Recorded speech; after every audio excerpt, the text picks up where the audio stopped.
We'll call the regular Eastpointe City Council meeting to order for Tuesday, November 13th. Please rise for the invocation given by Ms. Lucido, followed by the Pledge of Allegiance.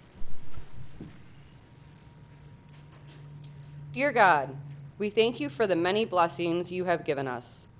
We are grateful for all the Eastpointe residents who volunteer their time and talent for the betterment of our city. Whether it is serving on a board or commission, coaching a youth activity, or helping a local charity, we are reminded that it is in giving that we truly receive. Let us all be challenged to look and see what we have to give. It is in your name we pray. Amen. Amen. I pledge allegiance to the flag of the United States of America and to the republic for which it stands, one nation, under God, indivisible, with liberty and justice for all. All right, please call the roll. Councilmember DeMonico. Here. Councilmember Lucido. Here. Mayor Pro Tem Kleinfeld. Here. Councilmember Owens. Here. Mayor Pixley. Moving on to item 2, approval of the agenda. Mr. Mayor Pro Tem, I'll motion that we approve the agenda with 2 changes. We table Section 8, Item H to the next meeting, and then delete number 12, Item A. Do you want to table or just remove it? 12A? H. Oh, H, table to the next meeting. Right. Do we Support. Please call the roll. Councilmember DeMonico. Yes. Councilmember Lucido. Yes. Mayor Pro Tem Kleinfeld. Yes. Councilmember Owens. Yes. Moving on to item 3, hearing of the public. Does anyone wish to be heard? Mr. Creech?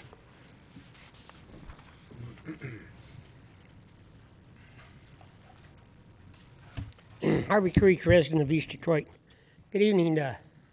See a bunch of smiling faces, and that's what I like to see, because I hope I keep them smiling tonight, because I got a few good things and a few bad things. First of all, the good things is they did sweep my street again today, but the worst part about that is, I said this once before too, it's pretty hard to sweep a street when you've got this much grass hanging up in a lot of our streets haven't been caulked or even gone through in quite some time.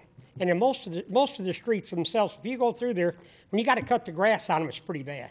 Can't sweep those streets too well when the grass is in them. And I think all of you know exactly what I'm talking about. You can go down our streets, and when you see grass growing in them, it looks pretty bad.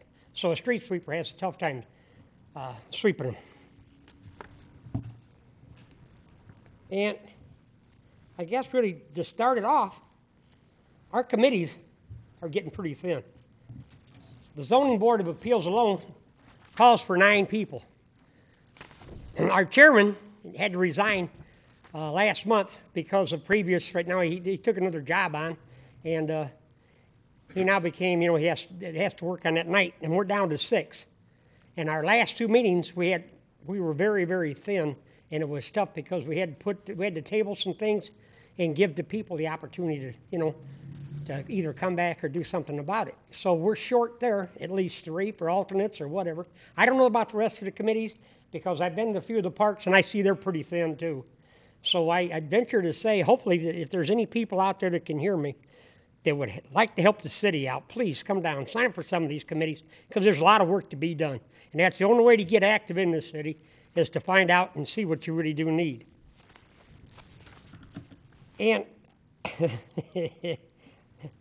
bad scene again. Our parking lots themselves, when I asked last year to get them caulked and sealed, well, I know it went in front of the council, and they said they would have it done. Well, look what time of the year it is. Guess what we don't have done? They're not caulked, they're not sealed. I want to know if there was contracts made, or exactly, was there a verbal agreement made to Michigan Joint?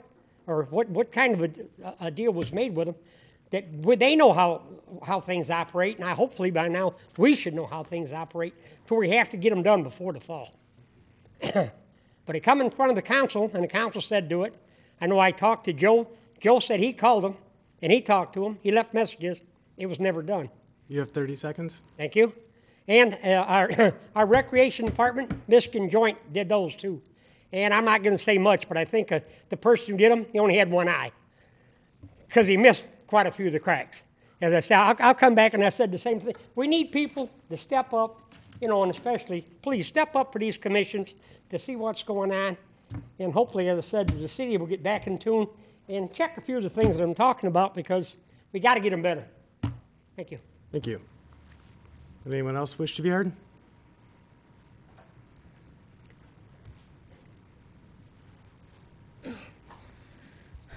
Karen Morajan, Eastpointe resident. I have fully informed you since August of this year about the petting zoos and the neglect that occurs, and you've yet to take action. Ignoring this problem is not going to make the neglect go away. This is the third petting zoo I have attended where there's inadequate water. The one that was on October 20th, that there was no action taken at the last council meeting when there was that carrot dangled that more research should have been done to cancel that petting zoo. You did not take action. And in not taking action, neglect occurred. There was a rabbit that was only given a 2-ounce cup of water after it went over 3 hours with no water. 2 ounces of water for a rabbit is severely inadequate. I witnessed that poor rabbit drink that water so fast it could not reach the bottom of the cup. And when I told the person who provided the water that rabbit needs more water, she failed to act. Her rabbits remained in a carrier. 2 Flemish giants, both rabbits, easily weigh 15 pounds apiece. They were terrified because rabbits do not like loud, noisy, chaotic environments. And there was loud music, there were people yelling and screaming, and they were terrified. And they were sitting in urine. When I told the owner the carrier needed to be cleaned out, she claimed it was water that was knocked over. That is not true. Water does not smell like urine. And I noticed no one from the city attended because I would have loved for you to have stood next to me and then you could have saw what I explained. The lack of water, the lack of food, the unsanitary conditions, and the way these rabbits were terrified. There's no excuse for this. And the time is up. The time is now for the city to act and create an ordinance that bans petting zoos, because this has been going on not just in Eastpointe, but in all cities. And I can tell you, the other cities are paying attention. They are taking action. They are working on their ordinances to ban petting zoos. You have 30 seconds. There are local and national animal rights groups waiting to see what you are going to do. If you are going to do the right thing, if you are going to ban the petting zoos, I certainly hope you're going to do right by the animals, because unfortunately, to this point, you have not. I will conclude my comments in the second period. Thank you. Would anybody else wish to be heard? All right, seeing none, the hearing of the public is closed. We'll move on to approval of the minutes. Item A, regular meeting, October 16th, 2018. Mr. Mayor Pro Tem, I'll motion to approve the regular meeting minutes of October 16th, 2018. Support. Please call the roll. Councilmember DeMonico, Yes. Councilmember Owens, Yes. Mayor Pro Tem Kleinfeld, Yes. Councilmember Lucido. Yes. Moving on to item B, closed session, collective bargaining strategy from October 16, 2018. Mr. Mayor Pro Tem, I'll motion to approve the closed session meeting minutes of the collective bargaining strategy pursuant to MCL 15.268C from October 16, 2018. Support. All right, please call the roll. Councilmember DeMonico, Yes. Councilmember Owens, Yes. Councilmember Lucido, Yes. Mayor Pro Tem Kleinfeld. Yes. And lastly, item C, closed session pending litigation with DOJ from October 16th. Mr. Mayor Pro Tem, I'll motion to approve the closed session meeting minutes for the DOJ pending litigation, October 16, 2018. Support. Please call the roll. Councilmember DeMonico, Yes. Councilmember Owens, Yes. Councilmember Lucido, Yes. Mayor Pro Tem Kleinfeld. Yes. We have no scheduled hearings or unfinished business, so we'll move on to reports from administration. Mr. Svoboda. Thank you, Mr. Mayor Pro Tem, honorable members of council. Some reminders for the public who are interested in getting involved potentially in these boards and commission meetings. The Parks and Recreation Commission will meet on November the 14th at 7 o'clock p.m. The Zoning Board of Appeals will meet on November 15th at 7 o'clock p.m., and their agenda packet is available online. And PACE is meeting here in City Hall on November the 20th at 11 o'clock a.m. I do intend on having the agendas and minutes of all boards and commissions, as well as annual meeting schedules, posted online by the beginning of next year. For those residents who have come to City Hall and visited within the last month, hopefully you've noticed that we've had a little bit more parking a little bit closer to the building. I want to thank the city employees. We've asked that all city employees refrain from parking in the spaces between the two islands closest to the building. And on the Monday before Election Day, we even asked that employees park in alternate parking locations in order to accommodate what we were believing to be a large number of absentee voters that day. So I wish to thank all of the employees for accommodating our residents and our customers. The subject of animal control has been at the council table for several months. We have been unable to reach an agreement with Macomb County for Macomb County to assume animal control responsibilities at no cost to the city. We will continue those discussions, but due to timing matters, through Director Rohib's recommendation, I have authorized the hiring of a part-time animal control officer. So at least we now have someone on the streets that will be able to address some of these animal control issues. At the last council meeting, there was a concern expressed about the restrooms at Spindler Park. I had the opportunity to meet with Mr. Lipinski of Rare, and he has advised me that Rare will be paying for a porta-john at Spindler Park throughout the winter. So at least those playing disc golf will have a place to relieve themselves if necessary. Since I have started my position here, I have received several anonymous letters of complaints of issues here in the city. Not only is the letter writer anonymous, but also the address or area of concern is also anonymous. So if anyone is going to be sending letters of complaint, please be clear as to what areas of the city I need to examine. Just a simple complaint about code enforcement or wild animals, I can't help you. So please try and help me so I can help you. And if you would leave your contact information, if I don't have enough information in the letter, I would at least be able to contact you and obtain that information so we can look into things. Concerning the election we had last Tuesday, we had a 52.5% voter turnout, which was relatively high, especially for a gubernatorial election. In terms of the election processes, things went relatively smoothly. We unfortunately had two non-residents cause some situations in two of our precincts where police assistance was requested. However, this election would not have gone off as smoothly as it did without 6 of our city employees who took their personal time to take the day off of work so that they could work elections. And those were our full-time employees. And then we also had part-time employees who forfeited their own pay to work elections on Election Day, and they were working for a much lower hourly rate than they would have earned by coming to work here in City Hall. So once again, I wish to express my sincere appreciation to those employees who took their personal time and made personal sacrifice to ensure that the elections here in Eastpointe were administered in a free and fair way.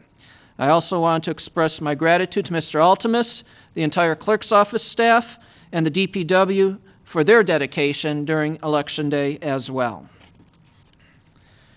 Now, I have spent the first 4 weeks in Eastpointe analyzing municipal operations by focusing on human resources, equipment, and facilities while considering customer service delivery. I have personally visited all non-park municipal buildings, met with all department heads, met with available staff during my on-site visits, and discussed their training needs and opportunities with them. I toured nearly every inch of every building and reviewed equipment. I also met with the city attorneys, the city engineer, and the city planner. I asked staff about departmental policies and procedures. In my own office, I have asked staff to develop a log of the issues brought to the office's attention, as I am physically situated outside of earshot of the counter and telephone calls. So I'd like to know really what's coming into the office on a regular basis. I have done this despite the need to have several negotiating sessions with the city's 6 unions and fulfilling my responsibilities as city clerk for the November general election, during which I personally visited each precinct at least once and immediately addressed issues that I discovered upon my arrival. During my analysis of municipal operations, I have made the following observations. First, regarding human resources. Nearly all of the employees I have met, with limited exceptions, have demonstrated a friendly disposition, pride in their work, openness to training opportunities. Many have learned to perform their jobs themselves. I observed a lack of written procedures, backup plans, and succession planning, most likely the result of downsizing and disinvestment in employee development. Despite these challenges, I believe that the employees are able to and do deliver customer service. Efficiencies can be found that will speed up service delivery. From an organizational chart perspective, significant improvements can and should be made to nearly every department. The most difficult challenge, however, is in the office of the city manager, whose department is structured by charter. The structure may have worked in a city of 5,955 in 1929, but no longer allows the flexibility needed to run a city of 33,000 residents in the 21st century. Therefore, I may be asking Council to place a charter amendment or two before the voters in 2019 to correct this structure and to improve the efficiency of our operations. With several pending retirements over the next few years, the city will be able to evolve into a modern municipal organizational structure and improve service delivery. Second, regarding equipment. On the technology side, despite the fact that the city has purchased most of the BSA software available, some of the modules are not used, or the modules are not used in the most efficient manner to maximize the benefits of the software. Windows-based operating systems are ending their useful life. The network infrastructure is disorganized and probably poorly designed and makes troubleshooting extremely difficult.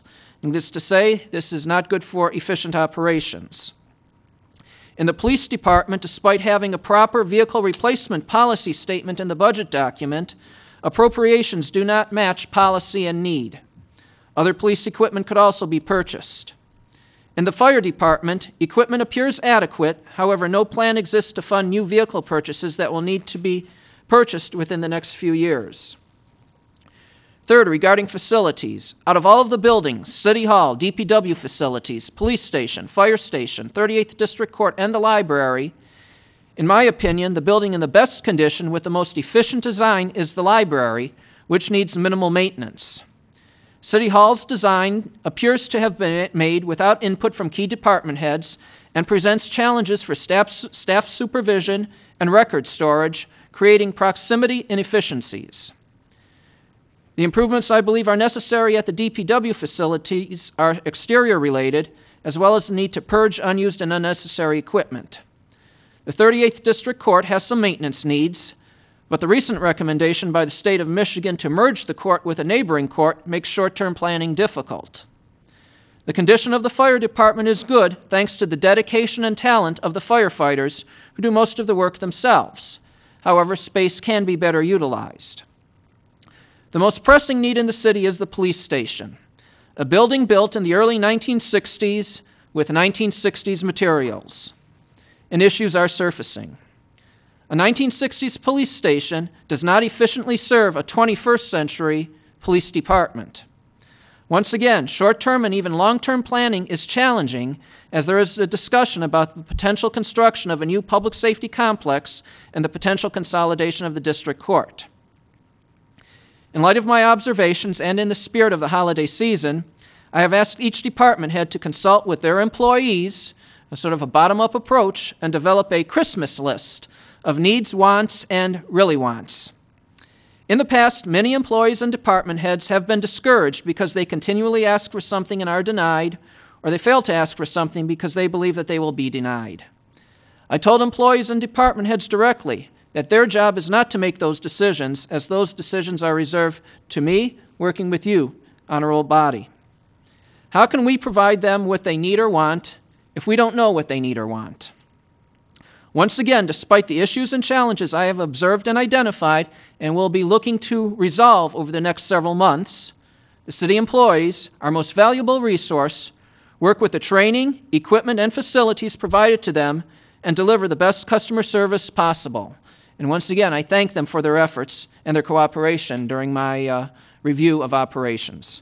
And that will conclude my report. And I would like to note, on my walk back from the library, I did inspect the city parking lot and saw the cracks that need crack sealing. And obviously, due to the change in weather, that will be definitely on my list to address next year as one of the priorities. We need to preserve what we have and don't let it fall apart. And I would be willing to answer any questions that anyone may have. Thank you. Does anyone have questions? I thought that we had received a note that there were some parking lots that were being, or had already been sealed, I thought. Am I making this up? It's possible, but at least one for sure was missed, and I saw it with my own eyes. Okay. I'd like to mention that I met with Mr. Sabota earlier today, and he talked about the charter amendments, and I suggested we might want to talk about a charter commission just to do a full rewrite. But it's a larger undertaking, but I just want to throw it out there as an idea that maybe we should discuss. So, any other questions? All right, we'll move on to the Finance Director, Mr. Blum. Yes, Mayor Pro Tem and Council. A couple of items. First, we received our annual distribution from the local Community Stabilization Authority, which is the funds to replace the loss in personal property tax that I believe we're now in the third year of receiving those funds. The prior couple of years, we were not fully reimbursed, as the state had promised. For the first time, we actually got slightly more than we had lost in taxable value or taxable income from this authority. But saying that, that's still a bit of a misnomer. The basis for our loss is a fixed dollar amount that was established in 2012. It is not adjusted for inflation, and by having all new personal property exempt from these taxes, anything new that would have come into the city is now zero, where we would have been getting additional revenues on that. Additionally, they have not accounted for, in our case, Samorsa, because that millage did not exist when the base year was created. So there is no money that is reimbursed to the Samorsa millage for its loss in personal property tax. So it's kind of good news, but to say that we received more than we lost is still a bit off kilter. Anyways, that's one item. The other thing is late breaking news. We had our meeting with the school district and the healthcare center.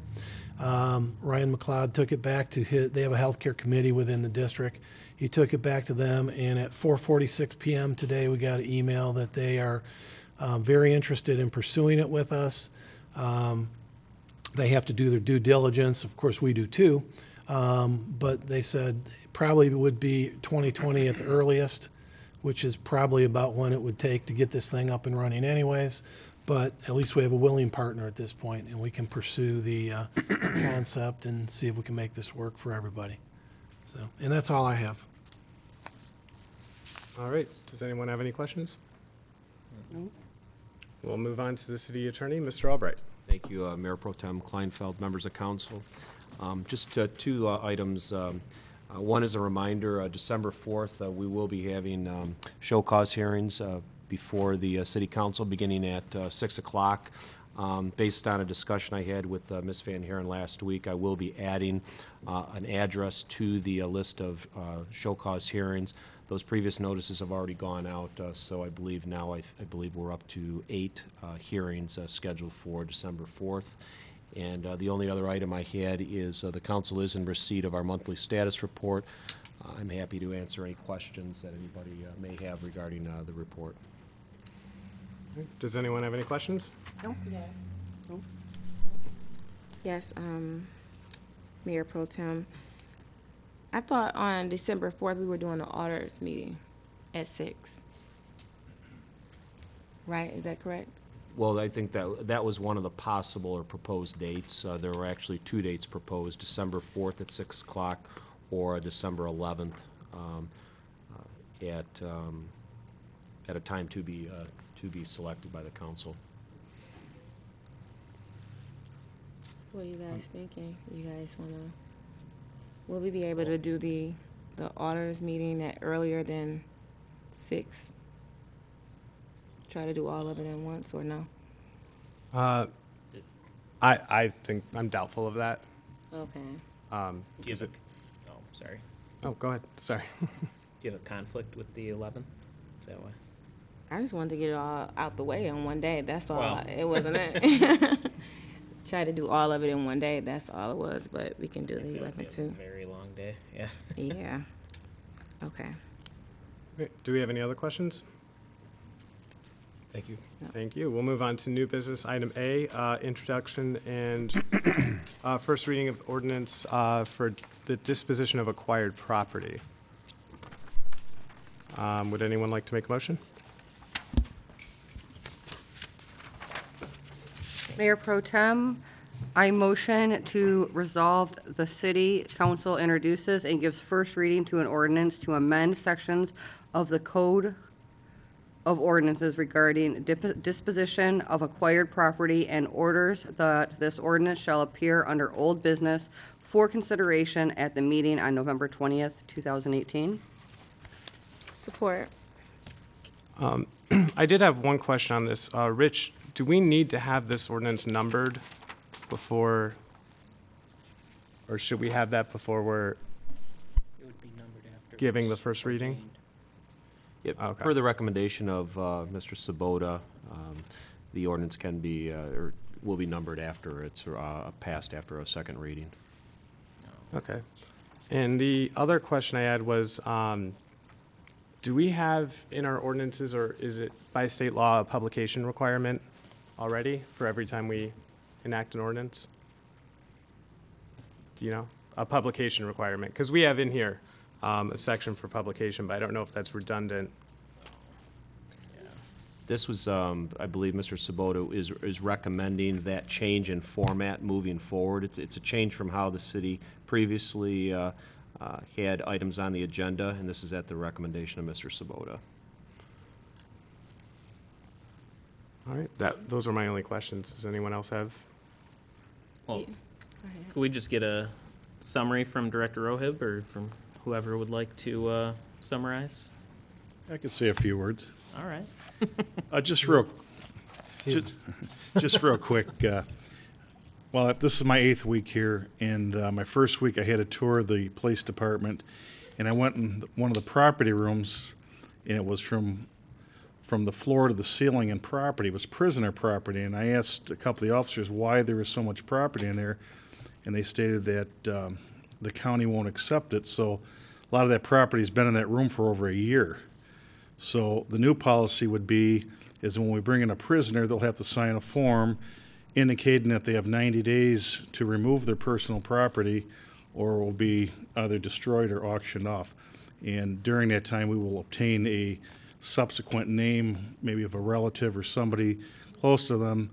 They will have the opportunity to pick up the property within the 90 days. So what this is going to do is basically clear out our property room, hopefully by 60 to 80%. Now with the auction, you were talking about, you already have someone that was going to do it for the department? My correct? plan is to use a private auction company. They will come in, and basically this company will take anything. They have over 100,000 registered people online that will bid on certain property, and they will charge the city a certain percentage and at the end of the day, they will submit forms of what they sold, how much they sold it for, and they will just give us a check. Now, do we have to do a bid for a certain auction people since we're talking about giving them money? Could you repeat that question? Like we're using a company, right, to do the work Yes. for us. We don't have to go out and find a company, do we? Or we just No. giving them the work?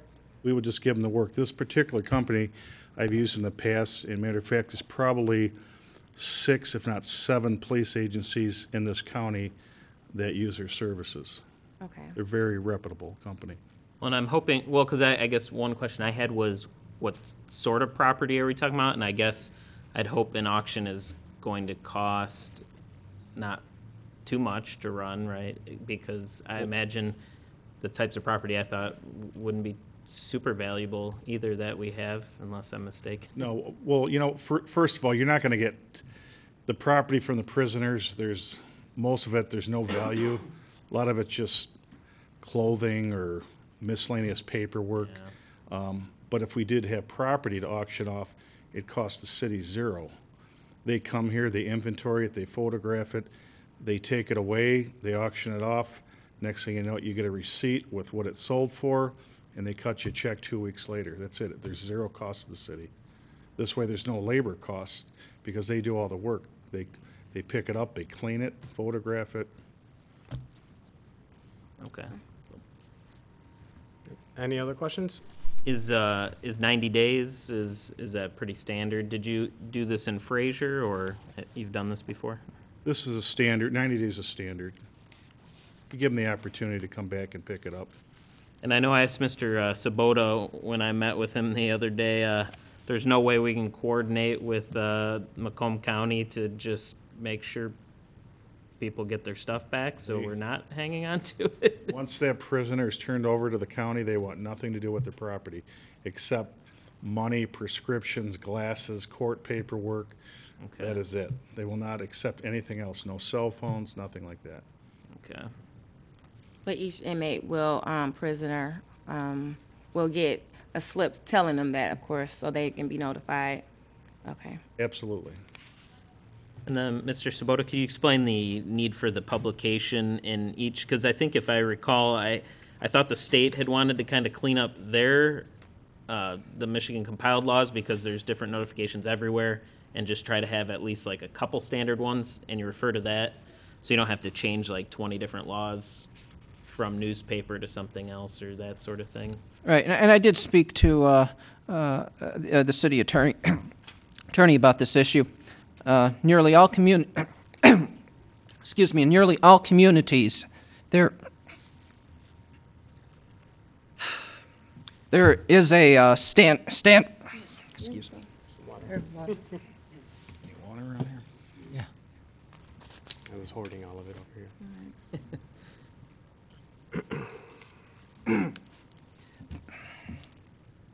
You want to take a break? There. Let's do a reset. Can't do it. Um, What you think? Rich, no. yeah. You talked to, so, yeah, I guess, I think I had the same question as you, Mr. Kleinfeld, just about if having a publication sort of thing in every single, Okay, I think I've got it now. okay. There is a standard format that most communities follow in regards to ordinances, and these are the standard provisions. There is another provision called a savings clause that is inserted into an ordinance that deals with criminal prosecutions. So you'll see this if you look at other communities that adopt ordinances, you'll see these standard provisions. Sometimes publication requirements may change, and sometimes effective dates may change. So that's the reason we have the standard format. So if we have to change some of these for some reasons, it's clearly in the ordinance. And then if the ordinance is ever challenged, especially, let's say a part of it is declared unconstitutional, there is no concern that the entire ordinance is actually declared unconstitutional. So this is, I would call, standard practice in most communities, and I believe Mr. Albright has experienced this in another community as well. We have, there's actually, this language is at the beginning of our ordinances saying that these particular sections will be applicable to ordinances and amendments moving forward. This just adds, at Mr. Sabota's recommendation, additional clarification. for ordinances that are passed by the city. Okay. And then, so we do have to, we will have to put this in the newspaper then. The clerk shall publish this ordinance within 10 days. Oh, wait, no, that's just for, oh, that's not for each. I think I just read that wrong then. It's not for each time we have an auction. I thought there was something about that too, though. But if we auction off the sale, don't we have to announce that too? Oh, right. Yeah, 10 days no. Oh, so it's for both, for the publication of the ordinance and for, section 2, part B there, where it's, No, that public notice shall be held at the times and places prescribed by the chief of police. And he will give 10 days' notice in a paper. okay. Would that be managed by the company as well?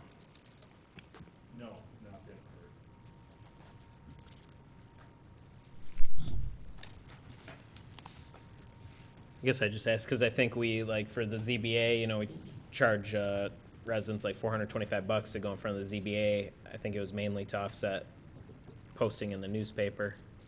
Just, it's a lot of money when there's other ways to get it out there, but I don't know if that's state law or. State law. Okay. All right, all set then. All right, please call the roll. Councilmember Lucido? Yes. Councilmember Owens? Yes. Councilmember DeMonico? Yes. Mayor Pro Tem Kleinfeld? Yes. Moving on to item B, schedule of audit presentation. Mr. Svoboda, did you want to say anything about this? Yes, we were looking at when the audit would be ready for presentation and then what the availability was. Originally, the December 4th date was an option because we were not aware of the dangerous building at the time. The 11th was another option. It'd be in between the regular meetings. We really didn't want to wait until the 18th to have, last meeting of the year type thing. It's possible they could be open for a different day of the week if the 11th doesn't work out. But they do have other municipal clients that have council meetings on various dates, so we would have to coordinate between now and next meeting if we did not choose to do the 11th at this point. Okay. Well, I'm happy with the 11th. I'm fine with the 11th. Me too. I didn't want to have a meeting back to back to back to back. So you guys didn't. But I'm gonna go with my my council members and do it. I think the 11th. 4th would be real long if we did I an wouldn't do audit that. and 8 show cause and a regular meeting. Yeah, but you said you don't want to do it on it's not a good recommendation to do it on the 18th on the next council meeting. It's just being the last one of the year if something went wrong, and if it's not presented and done, and we have year-end reporting that has to be the state by December 31st. Okay. Do 11th. And I think, were we starting at 6 or no, there was no time suggested, but we could start a little earlier, we'd be done a little earlier then. I'm fine with 6. Yeah. 6 works for me. All right. 4 minutes, That's it. long or short? I like the format we've always done personally, which is the long format, I've been told, so what did Yeah. everyone else think? I'm happy with that. That too. So is that a motion to schedule? Sure. Mr. Mayor Pro Tem, I'll motion to schedule our audit December 11th at 6 PM with Plant Moran. Support. All right, please call the roll. Councilmember DeMonico? Yes. Councilmember Owens? Yes. Councilmember Lucido? Yes. Mayor Pro Tem Kleinfeld? Yes. Moving on to item C, Administrative Rules and Regulations Amendment regarding health insurance for non-union employees. Mr. Blum or Mr. Svoboda, did you want to speak on this at all? Want me to take it? I hate when that happens. As you know, we've been in negotiations with the various union groups. We have reached some tentative agreements with 3 of them with the health, or the high deductible with an HSA. What we're doing is looking to move all of the non-union to the same coverage for the same reason. The long-term savings on the OPEB will more than outweigh the current cost of the city contribution into the HSA. This would get non-union and 3 union groups in there. We are assuming the court will go along with it, but we have not had any final feedback. And then we just have the 2 police unions to deal with after that. If we get everybody in the city to move, the calculation is we will save about $10 million in our unfunded OPEB liability. About half of that, though, is police. And at this point, we do not have agreement with them. So with what we have in hand right now, we would save about $5 million of the unfunded liability. So, I You're don't know saying you- if we did the same thing, the 1,000, 3,000 Correct. for everyone? Yep. Okay. Yep. All right, would anyone like to make a motion? Mr. Mayor Pro Tem, I motion to the Eastpointe City Council approves an amendment to Section 7.02 of the Administrative Rules and Regulations as attached to eliminate all healthcare insurance options offered in subsection A1 and A2 and replace with the simple blue HSA and incentive. Support. There was one part that I wasn't a huge fan of, and I didn't know what everyone else thought of, was just the part, I think it's the last paragraph in the red. Just when someone leaves the city, that we would deduct. So we give a family 3,000 at the beginning of the year, and they leave in, say, April. You know, they'd have to pay 2,000 back or whatever the math would be. It's actually because of IRS regulations. The employee only earns 1/12 per month of the HSA money. So if we put in 3,000 and they leave in June, they're actually only entitled to 1,500 and we have to get it back. So are we paying, are we paying in one, we're all paying it on Jan 1 or whatever? We're going to we're going to pre-fund it in January so that people have money in case they have medical bills in January, February. But they only earn, per IRS regulations, 1/12 of that amount each month. So we can pre-fund it, we just have to make sure that they're there all year to be entitled to it. I don't think CompuWare took my money back.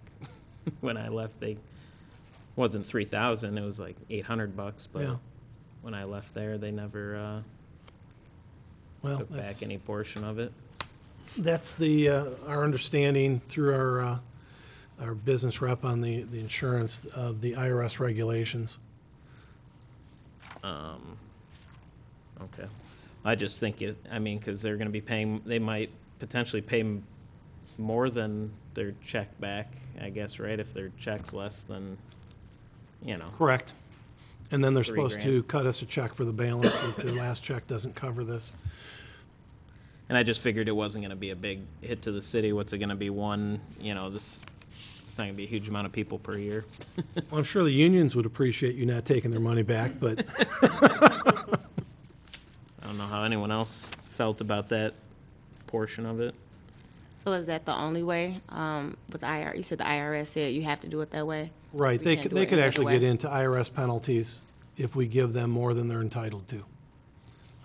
Now, it would be the employee's consequences when it comes tax time, but that's why we've done it this way. How does the IRS know it's like only earned like monthly or something like that? I just thought you could put whatever money in an HSA and, There's annual caps, so if more money goes in, then, they would know if you left in employment. Based on your W-2, they would know that you left at some point during the year. well, right. So you can only put in 1/12 per month, or you only are entitled to put 1/12 per month that you work for that employer. So they would know, if you got a $3,500 annual max and you put in $3,000, and then you're not there all year, they're going to know that. But it would be the employee's tax consequence if the money doesn't come back to the city. So, Well, so are we 100% sure? Could we say, if that's not the case, we just let the employee keep it? I'm fine with leaving it the way it's written now, so. All I see it kind of as in advance, sort of. So if I were an employee and I was thinking of leaving in November, I'd wait till January 1 Right, to yeah. get that sort of almost like bonus if it was structured the way that you're.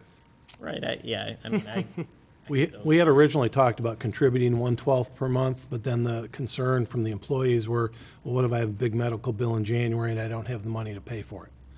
So this was kind of the, the balancing act, if you will, where we agreed to pre-fund it, but they have to pay it back if they leave before the end of the year. No, I mean, I prefer giving it to them all January 1 because there are a lot of people that might have a surgery or something that need Right. that whole deductible, so. all right. All right, any other questions? No. Please call the roll. Councilmember Lucido? Yep, Councilmember Owens? Yes. Mayor Pro Tem Kleinfeld? Yes. Councilmember DeMonico? Yes. Moving on to item D, Metro Act right-of-way permit extension. Did you want to speak on this, Mr. Spoda? Let's see, I think I can. Council's seen this in 2009, 2011. The reason for approving this permit is so that we are able to reap the benefits of the Metro Act franchise fees, which total approximately $90,000 a year. However, be advised, there is legislation presently pending, Senate Bill 637, that may be placing this money at jeopardy if the cable companies get their way, and I will tell you they have a very, very strong lobby up in Lansing, as I learned in my previous position. So I think we need to do what we need to do to try and ensure to keep this money under the current law, and pray that Senate Bill 637 or 673 is not approved by the lame duck legislature. All right, did anyone want to make a motion? Mayor Pro Tem, I motion to approve the request dated October 22nd, 2018 by AT&T Michigan to extend the current Metro Act permit to July 31st, 2024. Support. All right, any more discussion? Please call the roll. Councilmember Lucido? Yes. Councilmember Owens? Yes. Councilmember DeMonico? Yes. Mayor Pro Tem Kleinfeld? Yes.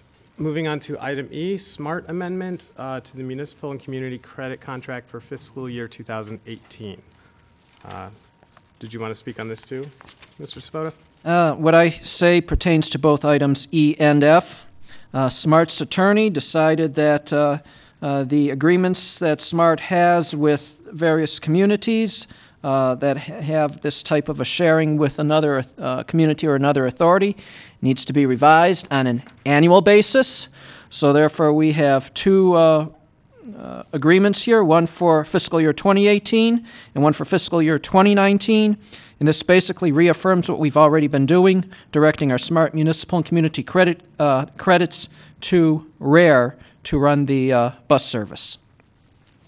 Okay, so, yeah, I think my question then, I was trying to understand if this was additional or this is just what we've been doing then. It's pretty much the same amount. This is what we've been doing, and to be quite honest with you, the Smart representative was rather embarrassed. He says it appears as though the attorney needed to find something to do to justify his compensation, so he came up with this. So we won't tell anyone he said that. All right, do we have a motion? Sure, Mr. Mayor Pro Tem, I'll move to, let's see, I'm on the right one, yeah. I'll move that the Eastpointe City Council approve the amendment to the municipal credit and community credit contract for fiscal year 2018 and authorize the city manager to execute the document. Support. All right, please call the roll. Councilmember DeMonico? Yes. Councilmember Lucido? Yes. Mayor Pro Tem Kleinfeld? Yes. Councilmember Owens? Yes. Item F, smart contract for the fiscal year 2019. I guess I might as well do that one too. I'll move that the Eastpointe City Council approve the municipal credit and community credit contract for fiscal year 2019 and authorize the city manager to execute the document. Support. Please call the roll. Councilmember DeMonico? Yes. Councilmember Lucido? Yes. Mayor Pro Tem Kleinfeld? Yes. Councilmember Owens? Yes. Moving on to item G, adoption of resolution to set the city council 2019 meeting dates. And Mr. Mayor Pro Tem, and to members of the council and to the public. We did have to change the first meeting in November to November the 11th. Yes, that is Veterans Day, but our city charter requires that we meet on that particular Monday, and it just happens to be a holiday. Would anyone like to make a motion? Here now, motion, Mr. Mayor Pro Tem, to adopt resolution yet to be numbered, establishing the 2019 regular meeting schedule for the Eastpointe City Council in accordance with Section 5 of the Michigan Open Meeting Act, Public Act 267 of 1976, and of course including the date we just discussed, November 11 instead of November 12, since the agenda packet has 12. Support. Please call the roll. Councilmember DeMonico, Yes. Councilmember Owens, Yes. Councilmember Lucido, Yes. Mayor Pro Tem Kleinfeld. Yes. Item H was removed from the agenda, so we'll move on to item I, approval of the proposed amendment to the Recreation Authority of Roseville and Eastpointe use agreement. And would anyone like to make a motion to this? Sure, Mr. Mayor Pro Tem, I'll motion that we motion that the Eastpointe City Council approve the proposed amendments to the use agreement for designated parkland and facilities between the Recreational Authority of Roseville and Eastpointe, the City of Roseville, and the City of Eastpointe, dated October 30, 2018, and authorize the city manager / city clerk to execute the document. Is there support? Support. All right, did anyone have any questions on this? I think, no, I did not, sorry. Yeah, I think the only change really is 15,000 increased from rare to the cities. And actually, Mr. Mayor, there is another change, and it was unnoticed. When this agreement was originally approved 6 years ago, it referenced Exhibit A, and Exhibit A was supposed to list all of the parkland in both the cities of Eastpointe and Roseville. That has not occurred until now. And while we went through this exercise to identify the legal descriptions, we discovered that a couple of our parklands have separate parcels. I have authorized the combination of those lots into one parcel. And we also discovered that the park behind our DPW also shares the same legal description as the DPW, so we will be doing a lot split and splitting off. But I like to joke, well, now Rare's responsible for maintenance at our DPW facility under this agreement. You shouldn't split that. Yeah. I kind of like it the way it is.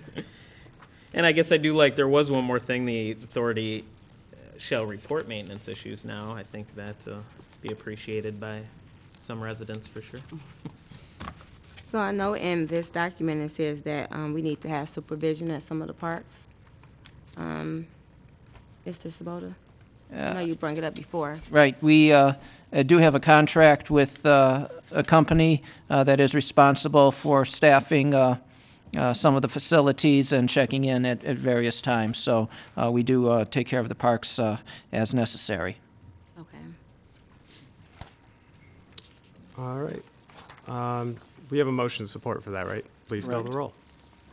Councilmember DeMonico, Yes. Councilmember Lucido. Yes. Mayor Pro Tem Kleinfeld. Yes. Councilmember Owens. Yes. All right. Moving on to item J, discussion on tax reversion properties. Council Member Lucido, would you like to speak on this? Oh, no, I'll let Mr. Blum start. Thanks. Okay. Yeah, on Thursday, we had a tax reversion committee meeting and discussed where we stood. Just to let you know, on the next council meeting will be the roofing bid. We had an issue with the low bidder that we have now resolved.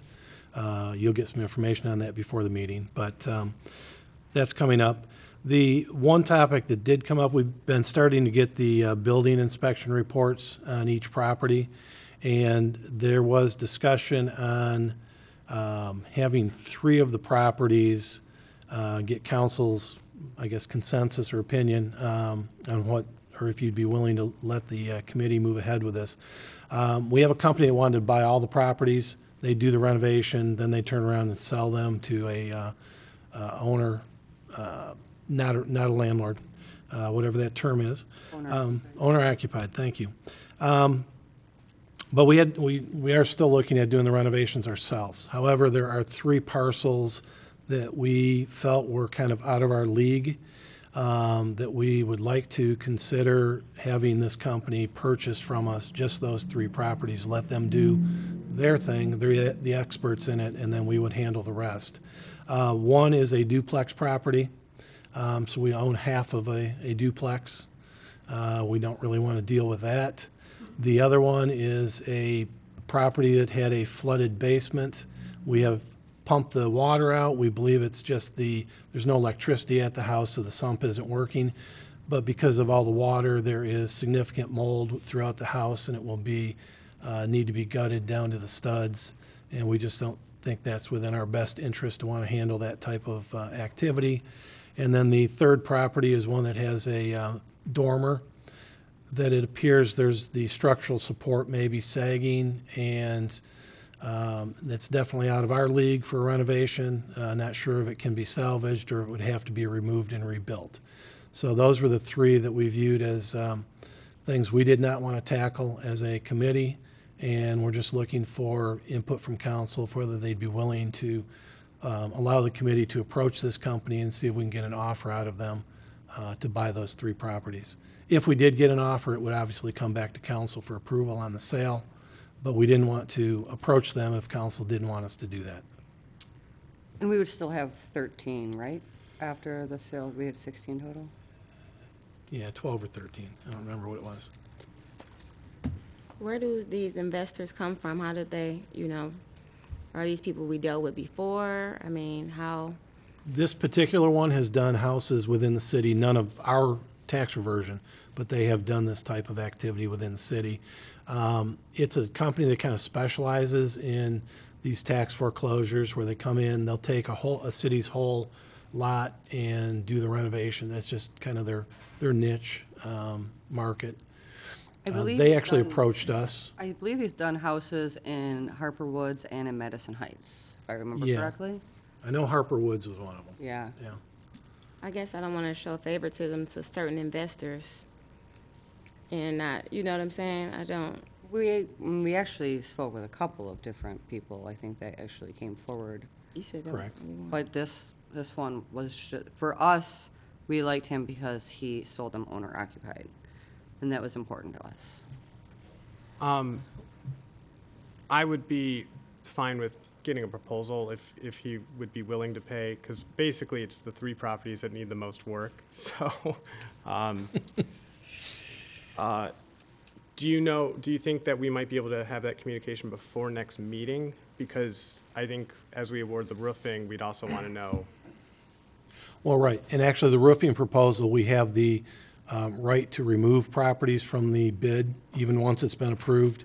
So that is one thing. If this company wanted to buy it, would they want us to roof it and then sell it to them, or would they want to just take it and do their own thing?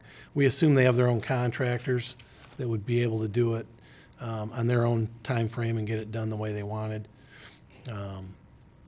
But even if the roofing bid is approved next meeting, we have the right to pull specific properties at any time. But yeah, as far as whether it's going to be available by next meeting, I don't know. I can have Ms. Van Haren to contact them tomorrow. So they're talking about just buying those 3 and we don't have to do nothing to them? Correct. We would sell them as is. I think, sorry.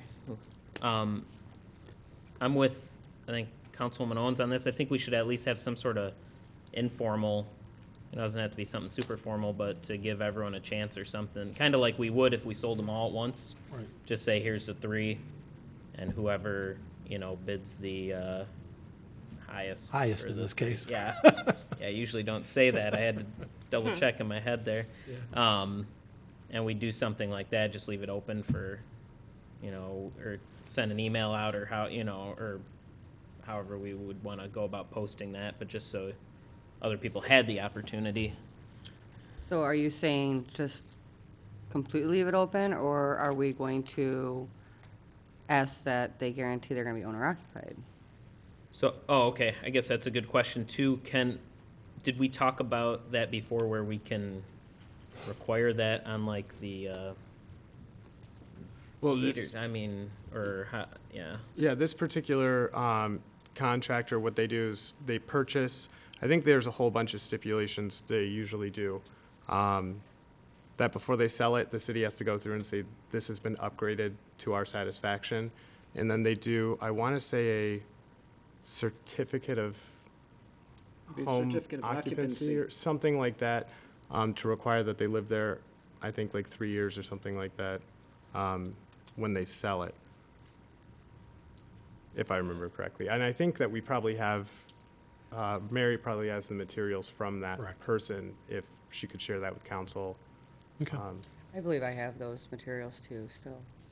I guess I'm wondering, how do these investors know what's going on with our properties? That one investor, like, how would they know Well, that? Is he that, hasn't I didn't even seen- know that, and I'm the He has not councilwoman. seen the properties yet. I mean, he might have had the addresses and drove by them, because that's public. The addresses are, but, I mean, he would probably want to go in and see them before he gave us a bid, a bid, for sure. Well, he wants to buy them, and he doesn't know what's wrong with it? I'm confused. Yeah, I mean, that's kind of his business. He originally offered to buy all of the properties at our cost plus, I think it was 2,000 per parcel. I think it was 5. I think Was it it more than 5,000 that, above yeah. our cost? And he was willing to buy all the properties, lock, stock, and barrel. So how do you know about those certain three? That's why I'm, He doesn't He know about doesn't. them right now. We haven't approached him yet. okay. We wanted to discuss it here before we approached him, So if he was interested in buying those 3. what if we put it out there tomorrow, gave a week or two for people to say they were interested, and we just did a run-through with people or something, say, come to City Hall at, 2 weeks from today, and we'll go check them out. I don't know if that's an option, and then we also add in this, occupancy for 3 years, thing, and then it's more fair. Yeah. Are you talking about an RFP, or are you thinking more like informal? Like, I think I'm fine with it being more informal, I guess, since it's, I don't know, trying to do a quick process, but, I don't know, something where we can do the same thing next year without, so it doesn't feel random. So then just have them come back with the bids and, maybe present before our next, our first meeting in December. Yeah, Give them some time, yeah, something like that. I mean, you could just contact them and ask for a proposal or something, but with no guarantee that we would actually award it, I suppose. Well, I mean, yeah, we could contact him and give him a heads up that we're putting it out for bid for those 3. Does that make sense to you, Randy, or? Oh, yeah. Okay. Yeah, we can do whatever council wants. I'm sorry, Mr. Mayor Pro Tem. We don't, and maybe this would be through the chair to our attorney, we don't have a provision in our charter or in our code of ordinances about the proper procedure to dispose of real property. It always, as far as it's always subject to council approval. Right, but there's no requirement that it has to be advertised or placed out for bid or anything like that? I'm not aware of anything like that, not in our charter. Okay.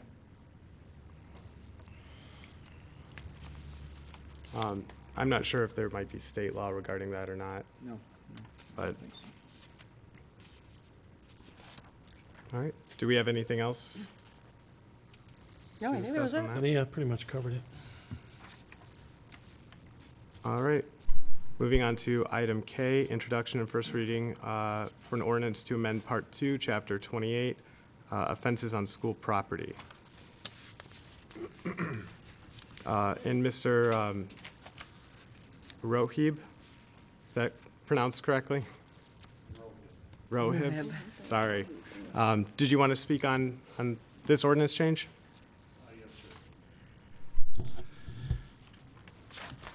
I've had a few meetings with the school superintendent in the last 8 weeks in regards to the number of fights at the high school. Many fights are not necessarily in the school parking lot. Many of them carry off. They can be 2, 3, 4 blocks down the road. And recently, we have been depleting all our police services, breaking up these fights. This is why I want to introduce this ordinance. So if an individual is caught fighting, we will issue a civil infraction ticket. The first offense will be $100, and the second offense would be up to $500.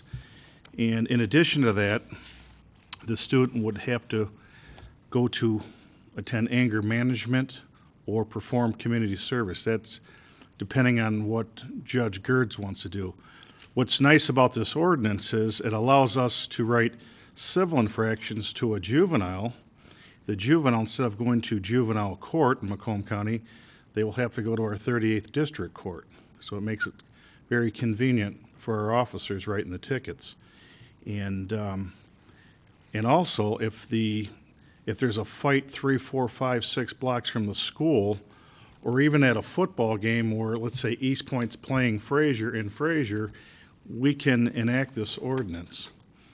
So it just gives the police department some leverage, you know, to reduce some of these fights, because most of them are just ridiculous. And what we're having, too, is other individuals from other schools coming on over to 9 and Gratiot after school, and they're starting the fights with a lot of our kids.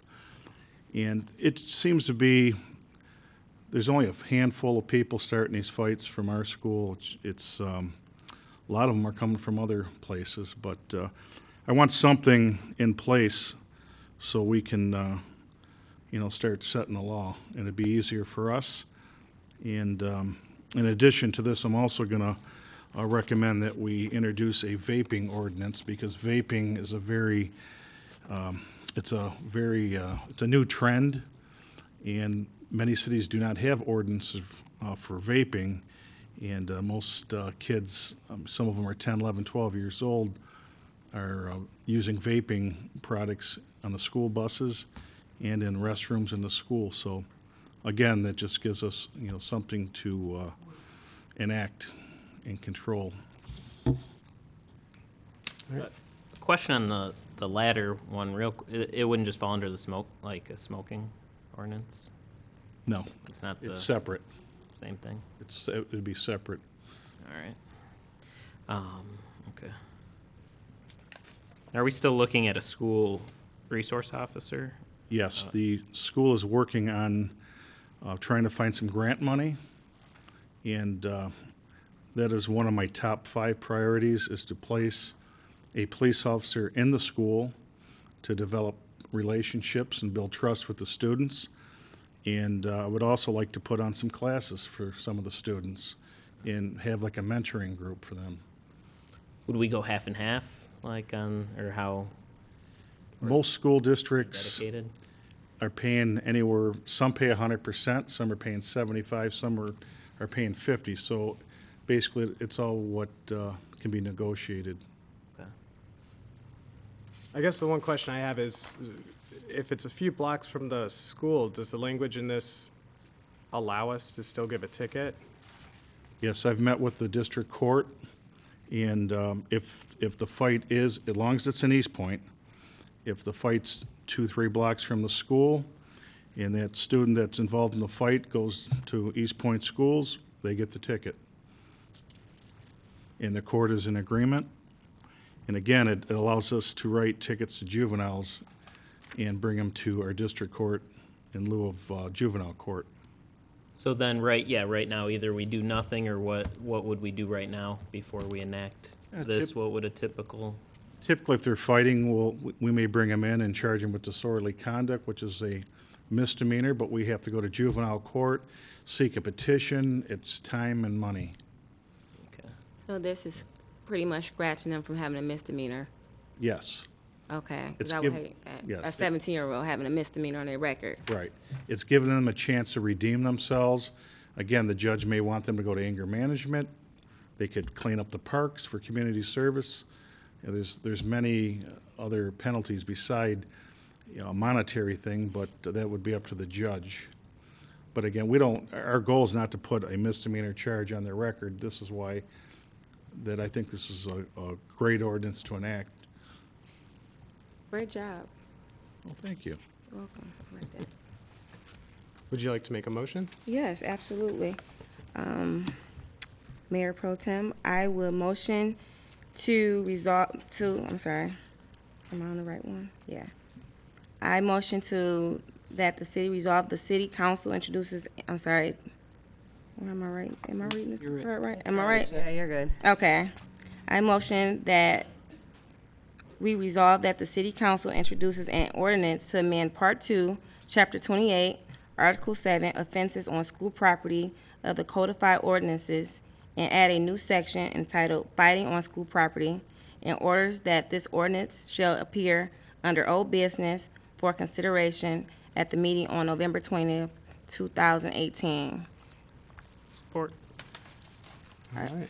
I think one more thing. I'm going back to Mayor Pro Tem. Now, when he asked about the school property, does it have to be said in here, 3 to 4 blocks away from the school, or that's just because what if someone reads this and say, "Well, I wasn't 3 or 4 blocks away from the school," because it's not written? Does it have to be written in here?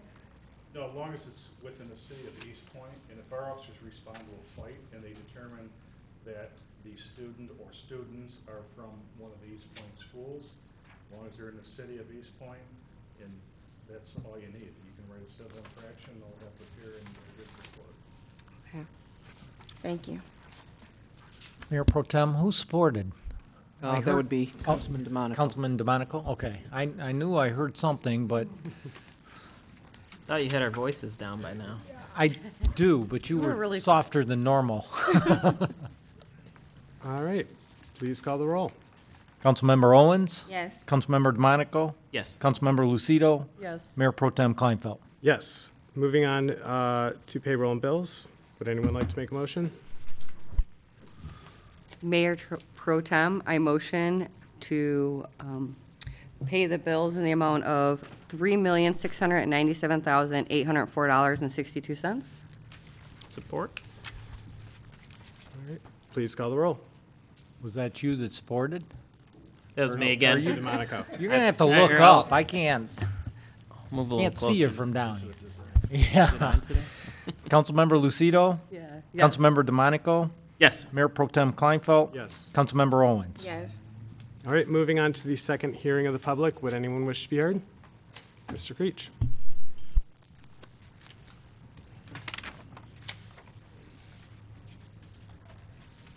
Mayor Pro Tem and Council. And thank you, Mr. Sabota, for looking down and seeing our parking lot at the library. But that's not the only parking lot I'm talking about. I'm still talking about Spindler. I'm still talking about the pickleball. I'm still talking about the police. I'm still talking about this one out here. All of them got left behind, not just one. And I say, this isn't the first time we're doing it. I tell you, I'm tired of paying for everything 2 or 3 times. And the residents are too. Especially, as I said, we shouldn't have to come up here and talk. And either we can get a contract, or we can get something, or I keep hearing this. Now is the time that everybody. Now we need skilled labor. We need this. We need that. We all moved on. There's a lot of people out there looking for work. I know that for a fact. Just pick up the newspaper. I understand a lot of our skills are gone. But I'm tired of hearing we can't do this because of this. We can't do this because of this. We're falling more and more behind every day. Our rubbish pickup, one short thing, as I said before, I come in here last year and told you of an incident where I just about hit the gentleman that walked across in back of the truck. Well, I'm here today to talk about another thing. These gentlemen are still on our leaf pickup. They're trying to pick up both sides of the street.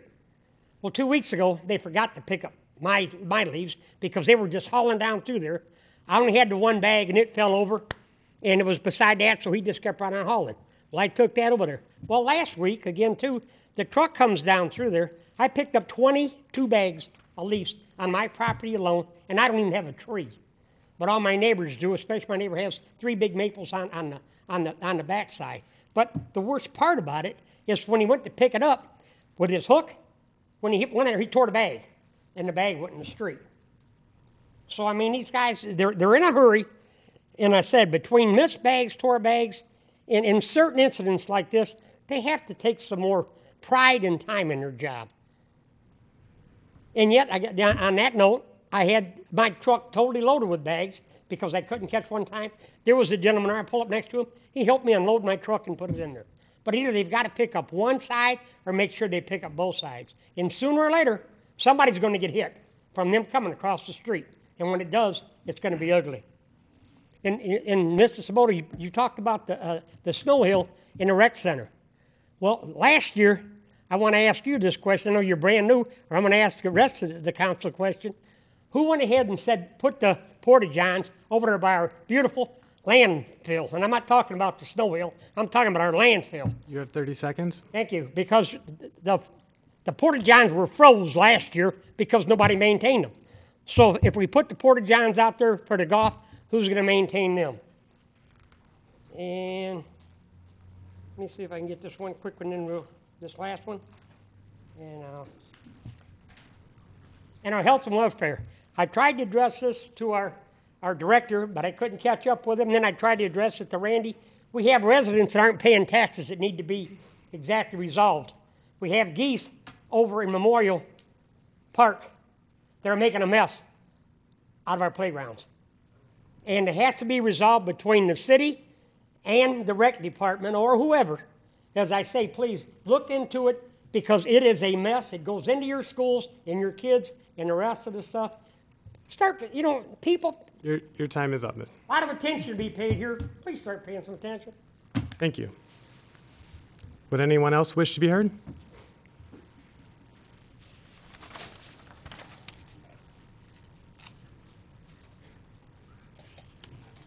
Karen Morajan, Eastpointe resident. So continuing on with why the city needs to take action now and ban these petting zoos.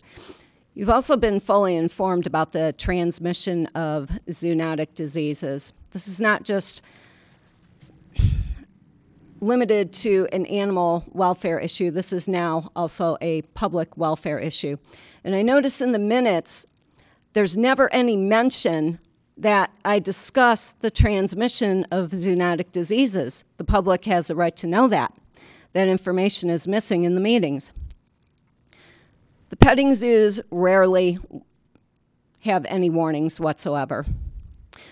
Also, the petting zoos conflict with the Humane Pet Ordinance. MDARD requires that a veterinarian is on call. I've yet to encounter a petting zoo that follows MDARD protocol. The pens are also supposed to be disinfected before they set up and when they tear down. At the petting zoo on October 20th, the black rabbit bit a little girl. The owner could have cared less. There were no warning signs that rabbits bite. I've told you how many times rabbits are high-stress animals, and when they get frightened, they bite. Another thing I want to have corrected on the record is in regards to the Dog Law Act of 1919. There was an allegation that in going with the Macomb County Animal Control, Eastpointe would have to abolish its animal control ordinances. That's not true. Number one, it's not in the statutory language. Number two, I reached out to Representative Hertel. I spoke with his legislative aide to find out what is the legislative intent. Because if there is ever an issue with statutory law being ambiguous and very vague, find out what the legislative intent is. There is no legislative intent for any city to abolish its animal control ordinances if they go with the county. Therefore, I want to make sure that is corrected on this record. Last of all, this is my final reminder. It is time for the city to act, to ban these petting zoos, to start working on an ordinance banning the petting zoos. As I mentioned during the first public period, I have several national and local animal rights and animal welfare groups waiting to find out what action you're going to take. As soon as this meeting's over with, I am calling all of them. My first phone call goes to PETA, the People for the ethical treatment of animals. I promise you, you do not want to be contacted by PETA. Thank you. Would anyone else wish to be heard?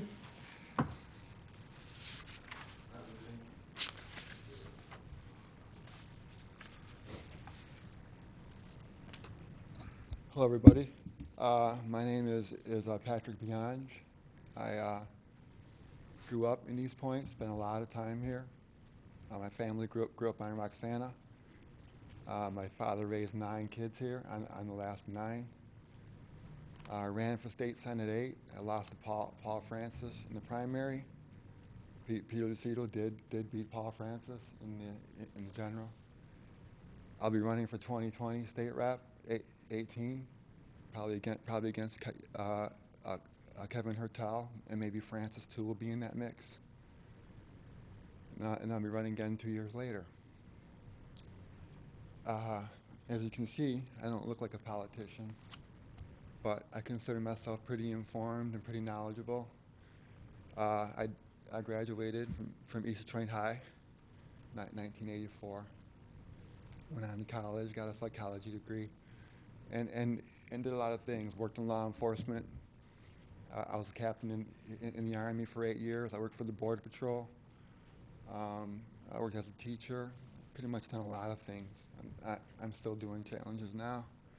But as far as these petting zoos and zoos in general and everything, I'm not going to stand up here and pretty much, she's an activist, so she has her methods and she has her approach. To me, all I really want to say is that the culture is changing, obviously, with school fights, vaping, and just throughout the nation. We know that the culture is changing. When I was in school, there are other issues. I mean, they almost seem very, very small now. I mean, smoking marijuana, alcohol. Now you got marijuana being legalized. So a lot of things have changed, but all I can say is that maybe get together with the school board and see if they can get some funding to take some kids, by bus out to like a rescue farm, and get in touch with the animals out there, and start to realize that unless compassion becomes part of the culture. And I'm not asking anybody to go vegan or be vegetarian or to change your beliefs. A lot of that's tied into religion, and it's tied into personal beliefs. I'm just saying, if you want to really evolve as a city and you want to really change the culture of the city and be on the forefront of the change in Macomb County, that is going to happen. It's slow. Because You have 30 seconds. It's slow, but it's going to happen.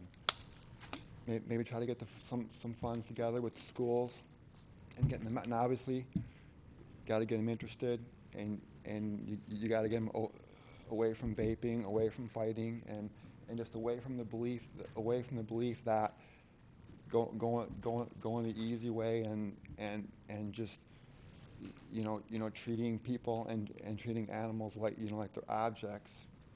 That's nowhere where we want our nation to go. You don't want your city to go that way. We don't want our county to go that way. Thank you. Have a good day. You too. Thank you, Patrick. Would anyone else wish to be heard? All right, seeing none, the second hearing of the public is closed. We'll move on to council reports. Ms. Lucido. First of all, I would like to thank everyone that came out and voted last week. I'm excited to hear the numbers of the amount of voters we had. That's always a good thing. Also, I just want to invite everyone out to Mount Clemens on Saturday. A few of us will be walking in the parade for the Parade of Flags. It's the Santa Claus Parade. It's down Main Street at 11 a.m. And also a reminder that the Oddfellows are taking toy donations for Christmas for families in need. I believe you can drop off the toys at the fire department. I believe they usually have a box up at Cloverleaf Restaurant also where you can make your donation. And that's all I have for this evening. All right, thank you. Ms. Owens? Yes, thank you, Mayor Pro Tem. I don't even know where to start. I don't know how long we've been gone, so I don't. If I repeat something that I said at the last council meeting, I'm still catching up. So, did we talk about us losing Jeopardy? Did we talk about that, No. council? So we went to the library and we had a good time with the residents. It was a lot of people there. Unfortunately, council didn't win. We allowed the residents to win. We could have won, but we allowed them to win. And so that was really fun. Thank you, Eastpointe Library, for having us. We had a good time. But we're challenging next year Roseville and St. Clair Shore, so I put that out there. We also had the Arts Commission. That was really nice. It had wine and snacks, and it was a beautiful job for all the people that brought in their artwork. It was really nice. I got to go there. Then that weekend, I did Trunk or Treat with the Optimist Club in downtown Mount Clemens. That was nice. I am a member with them, and they do things. Since we don't have one in Eastpointe, I help them in Mount Clemens because they have more of a need there as well. So we did a lot of things. It was kids from all over Macomb County that came down to Trunk or Treat out there. I also spoke at the Black Caucus that weekend as well, so that was really nice. Fred Miller, a lot of the people that ran an election, they won, and congratulations to everybody in Macomb County that won. And those that didn't win, congratulations, because they are helping those that did win, so that's an awesome thing. Your mom won as well, right? So that's awesome. I had her line sign on me, so that was good. We also did Deck the Halls. All council was there. So I've been hanging out, still hanging out with you guys, even though we don't have a council meeting. We still be hanging out. And I really, that's another point I want to say, because anytime we all go out, it is so unusual to a lot of cities, because they're like, all your council is here? You all get along? I'm like, yeah, why is that so unusual? And so I'm just glad I'm working with a good group of people that we all help each other and listen to each other's opinions and not be so opinionated, but just take heed to and be more open-minded. I really like that about us. And the election went well. Good job to the city manager and everyone that helped, Randy, everybody that has something to do with that, and everybody all over the country that won, and a lot of people that won that had some diversity. You know, we had a lot of the first Muslim in Congress in Michigan. The first woman had one. It was a lot of good things that happened. So we got a lot of diversity. So we should see a lot of different changes within the world. So that's awesome. The next 4-H program will be November 19th, next Monday, from 5 to 7 at the middle school. And Ms. Karen, to correct you, I was at the Harvest Fest. So I was there. You said a council member wasn't there. I had this big 4-H shirt that I know you like, and I knew you were there because the cops came. So my kids said you went to go get the cops, and they were kind of scared. So that's how I knew you were there. So hopefully we can pretty much try to have some balance and not scare the kids off at any of the events coming up soon. But other than that, I also want to thank council and Mr. Albright for coming. I had a 1-year anniversary at Eastpointe Manor this Friday, and we had a blast.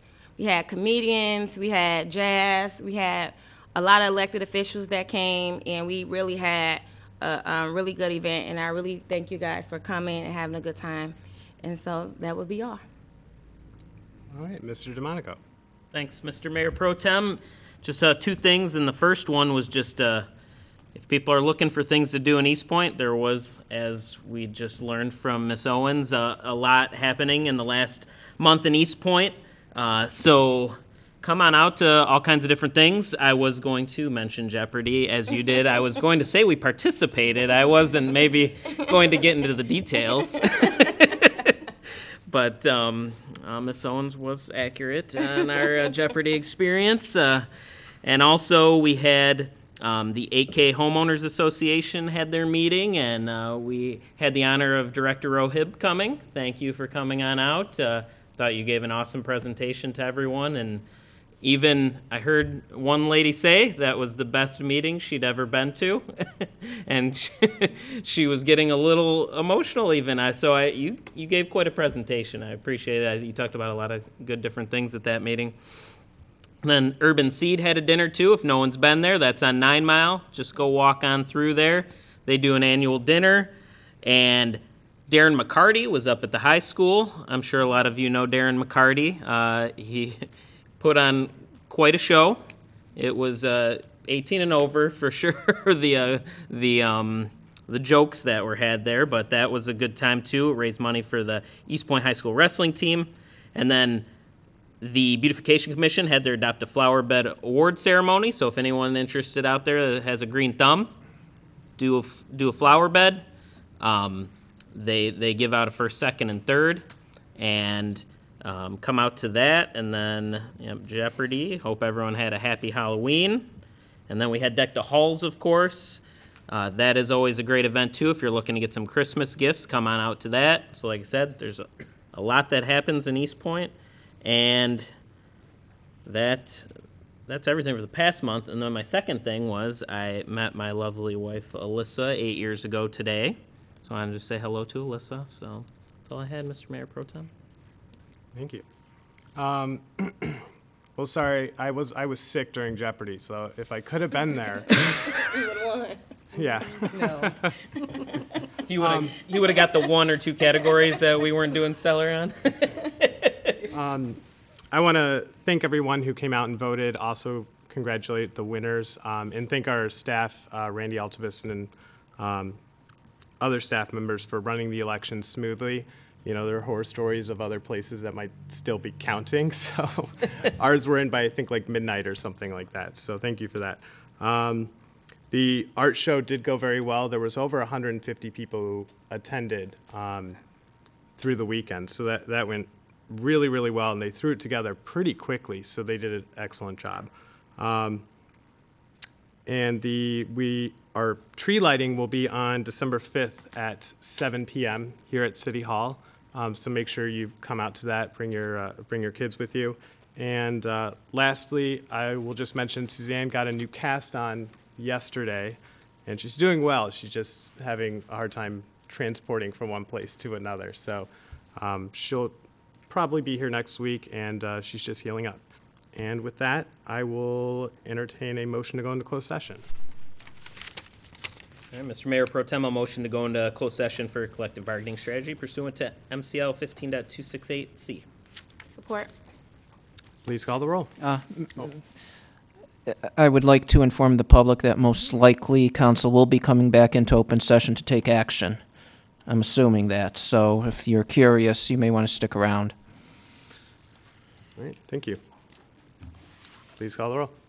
Councilmember DeMonico? Yes. Councilmember Owens? Yes. Councilmember Lucido? Yes. Mayor Pro Tem Kleinfeld? Yes, and we'll go into closed session in about 5 minutes.